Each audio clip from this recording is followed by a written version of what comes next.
Hello everyone, welcome to my YouTube channel learn with Kanika. आज हम करेंगे यूपी लेखपाल 2022 के लिए प्रैक्टिस सेट 12 का पार्ट 2, जिसमें कि हम इसकी सामान्य ज्ञान और ग्राम्य समाज एवं विकास के 50 क्वेश्चंस करेंगे। तो इससे पहले पार्ट 1 में हम हिंदी और मैथ्स के 50 क्वेश्चंस कर चुके हैं, तो वो आप वीडियोज़ में प्लेलिस्ट में जाकर उन वीडियोज़ को ज़रूर देख सकते हैं। इसमें हम यूथ कंपटीशन टाइम्स के 15 सेट्स की प्रैक्टिस सीरीज़ कर रहे हैं, जिसमें कि हमारे आज 12 सेट कंप्लीट हो जाएंगे और बस 3 सेट बचेंगे। अगर आपको ये वीडियो अच्छी लगे तो इसे लाइक एंड शेयर ज़रूर कीजिएगा। साथ ही अगर आप चैनल पर नए हैं तो चैनल को सब्सक्राइब करना ना भूलें। क्वेश्चन 51 है, खिर्ज खान निम्नलिखित में से किस राजवंश से संबंधित था? तो खिर्ज खान जो था वो दिल्ली सल्तनत के सैयद वंश, ऑप्शन सी, सैयद वंश इस सैयद वंश का संस्थापक था। तो आंसर हो जाएगा ऑप्शन सी। नेक्स्ट है, किस सिख गुरु ने आदि ग्रंथ संकलित किया है? तो जो आदि ग्रंथ को संकलित किया है वो किया है गुरु अर्जुन देव ने। गुरु अर्जुन देव सिखों के 5वें गुरु थे। इन्होंने अमृतसर नगर का निर्माण पूरा कराया था और अमृतसर व संतोष सर नामक तालाब भी बनवाए थे। तो यहाँ आंसर हो जाएगा ऑप्शन सी। नेक्स्ट है, किस स्वतंत्रता सेनानी ने महात्मा गांधी को पहली बार राष्ट्रपिता कहकर संबोधित किया था? तो राष्ट्रपिता कहकर सबसे पहले संबोधित किया था सुभाष चंद्र बोस ने, ऑप्शन बी। और ये पूछ लिया जाता है कि महात्मा गांधी को महात्मा की उपाधि किसने दी? तो महात्मा की उपाधि दी थी रविंद्रनाथ टैगोर ने। अगर महात्मा की पूछी जाएगी तो रविंद्रनाथ टैगोर, और राष्ट्रपिता की पूछी जाएगी तो सुभाष चंद्र बोस। नेक्स्ट है, ब्रह्म समाज की स्थापना किसने की थी? तो ब्रह्म समाज की स्थापना राजा राम मोहन राय ने 20 अगस्त 1828 ईस्वी को कोलकाता में की थी। स्वामी दयानंद सरस्वती ने आर्य समाज की स्थापना की थी और स्वामी विवेकानंद ने बेलूर मठ की स्थापना की थी। नेक्स्ट है, निम्नलिखित में से कौन से महत्वपूर्ण व्यक्ति सभी 3 गोलमेज सम्मेलन में भाग लिए थे? तो ये इंपॉर्टेंट है, जो सभी तीनों में भाग लिए थे वो थे BR अम्बेडकर, भीमराव अम्बेडकर। प्रथम गोलमेज सम्मेलन वो हुआ था 12 नवंबर 1930 को। फिर उसके बाद दूसरा हुआ था 7 सितंबर 1931, तीसरा हुआ था 17 नवंबर 1932। तीनों में दलितों की ओर से BR अम्बेडकर ने भाग लिया था। नेक्स्ट है, प्रायद्वीपीय भारत का दक्षिणी छोर कन्याकुमारी कहाँ पर स्थित है? तो ये स्थित है भूमध्य रेखा के उत्तर में। भौगोलिक इतिहास के अनुसार भारत का प्राचीनतम पर्वत कौन सा है? तो भौगोलिक इतिहास के अनुसार भारत का प्राचीनतम पर्वत है अरावली, जिसकी ऊंचाई 1722 मीटर है। नेक्स्ट है, कर्क रेखा किन राज्यों से होकर गुजरती है? तो इसकी हमने एक शॉर्ट ट्रिक भी कर रखी है कि हम किस टाइप से इन राज्यों को लर्न कर सकते हैं। तो उसमें उसे आप आई बटन पर भी क्लिक करके देख सकते हैं या यहाँ पर भी, कि मगरमच्छ झपटा। इस टाइप से जो हम लर्न रखेंगे तो उसमें आ जाएगी कि कर्क रेखा किन किन राज्यों से होकर गुजरती है। कुल 8 राज्यों से होकर गुजरती है, जिसमें कि हमारा आ जाएगा मगरमच्छ झपटा से मध्य प्रदेश, गुजरात, राजस्थान, मिज़ोरम हो जाएगा और छत्तीसगढ़ हो जाएगा, झारखंड, पश्चिम बंगाल और त्रिपुरा। तो ये हमारे 8 राज्य हो जाएंगे। तो इसमें ऑप्शन के अकॉर्डिंग गुजरात भी है, झारखंड भी है, मिज़ोरम भी है, लेकिन असम नहीं है। तो यहाँ आंसर होगा ऑप्शन सी 1, 2 एंड 4। नेक्स्ट है, टेरा रोसा शब्द का तात्पर्य क्या है? तो टेरा रोसा शब्द का तात्पर्य है लाल मिट्टी।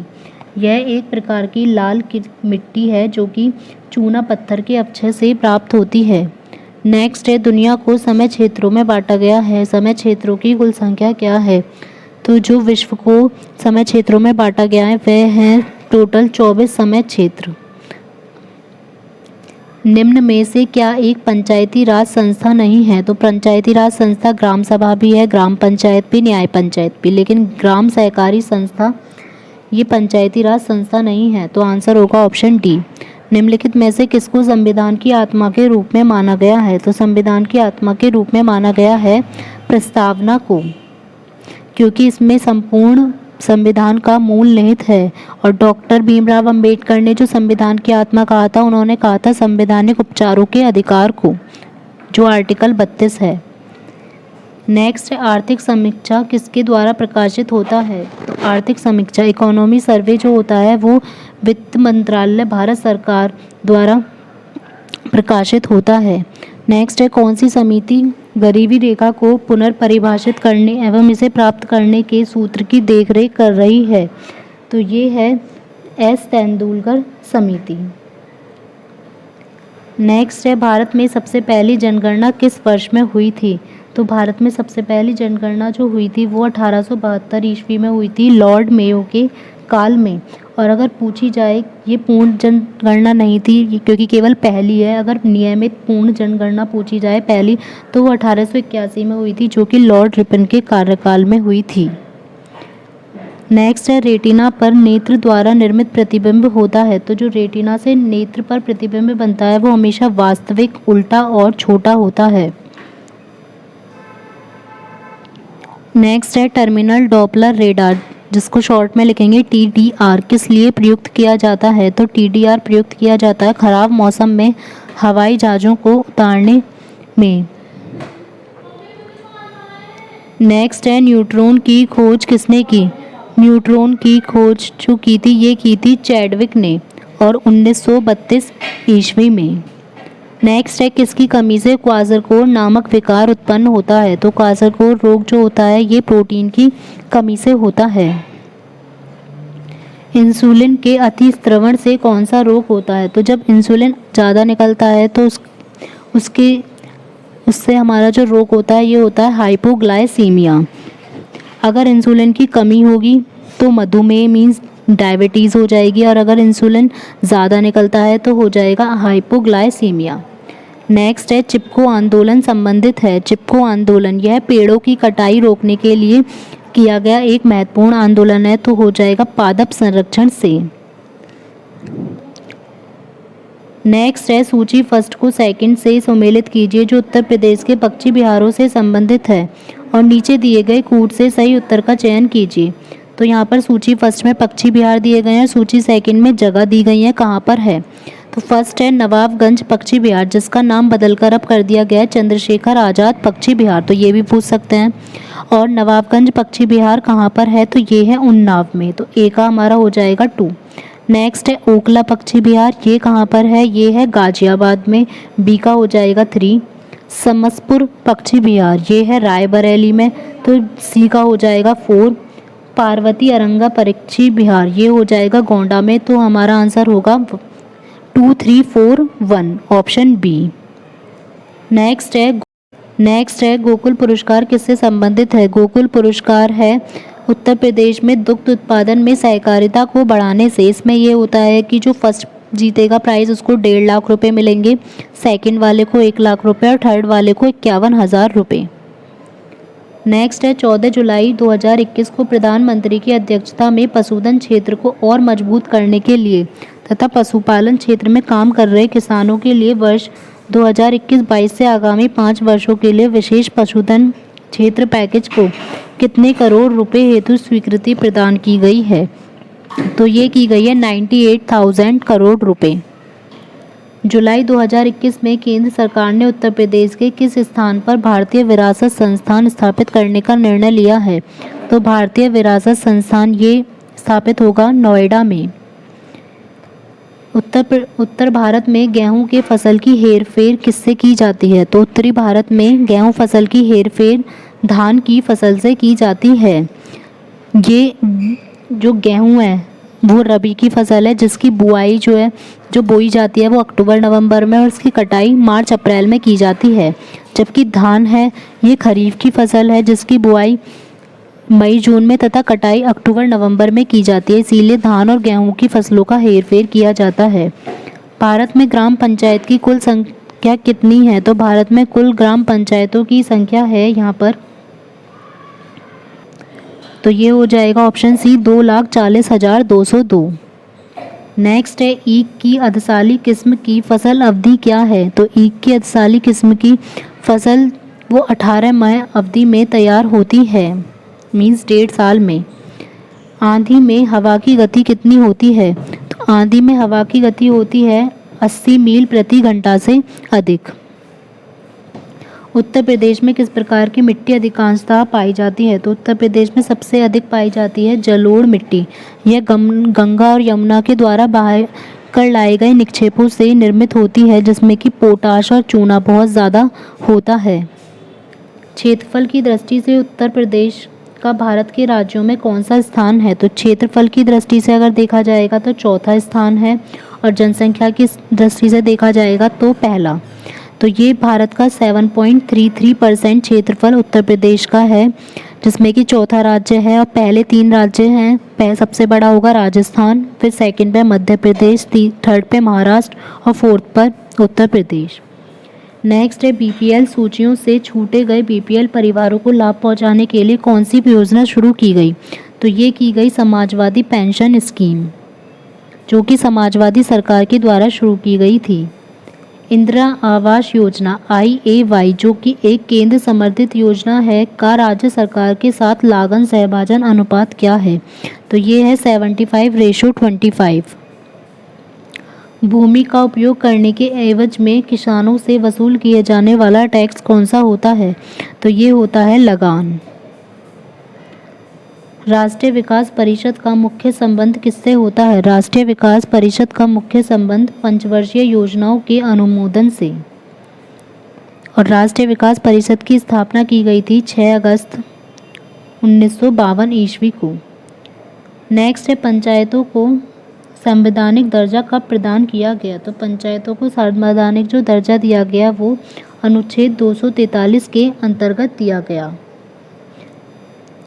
पंचायत चुनाव कितने वर्षों में होते हैं? तो पंचायत चुनाव प्रत्येक 5 वर्षों में कराए जाते हैं। सफलतापूर्वक कार्य करने हेतु पंचायती राज को पूरे सहयोग की जरूरत पड़ती है, तो ये होती है स्थानीय जनता की। निम्नलिखित में से कौन एक संवैधानिक निकाय नहीं है? तो इनमें से संवैधानिक निकाय संघ लोक सेवा आयोग भी है, राज्य लोक सेवा आयोग भी है, वित्त आयोग भी। लेकिन जो योजना आयोग है ये एक संवैधानिक, इसमें का कोई प्रावधान नहीं है। इसकी स्थापना 15 मार्च 1950 को केंद्रीय मंत्रिमंडल के द्वारा की गई थी, और इसका अध्यक्ष होता है प्रधानमंत्री। 1 जनवरी 2015 को योजना आयोग का नाम बदलकर नीति आयोग कर दिया गया। नेक्स्ट है 8वीं पंचवर्षीय योजना प्राथमिकता देती है। तो 8वीं पंचवर्षीय योजना का टाइम पीरियड था 1992 से 97। ये रोजगार बढ़ाने को प्राथमिकता देती है। राष्ट्रीय नियोजन में रोलिंग प्लान की अवधारणा लागू की गई।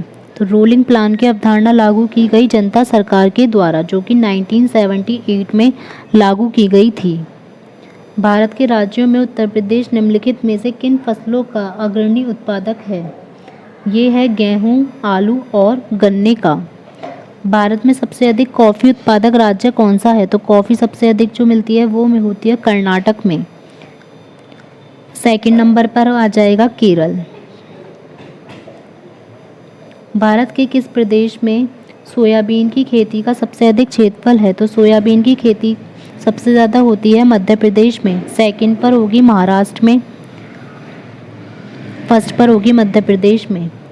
नेक्स्ट है निम्नलिखित में से कौन सा एक मनरेगा का उद्देश्य है? परिसंपत्तियों का निर्माण करना भी है, सूक्ष्म सिंचाई को प्रोत्साहित करना भी और जल प्रबंधन भी। तो यहाँ आंसर हो जाएगा ऑप्शन डी, उपयुक्त में एक से अधिक।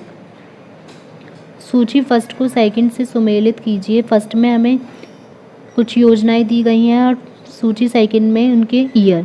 फर्स्ट है कृषि श्रमिक सामाजिक सुरक्षा योजना, तो इसका ईयर आ जाएगा 2001, तो ए का आ जाएगा 4।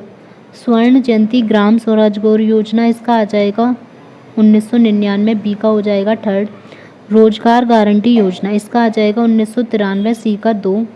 प्रधानमंत्री ग्रामोदय योजना, इसका हो जाएगा 2000, डी का 1। तो आंसर होगा 4, 3, 2, 1, ऑप्शन डी। कौशल विकास पहल क्रियाशील हुआ है, तो कौशल विकास पहल ये क्रियाशील हुआ था अप्रैल 2010 में। और अगर पूछ लिया जाए कि ये 11वीं पंचवर्षीय योजना के टाइम पर शुरू किया गया था।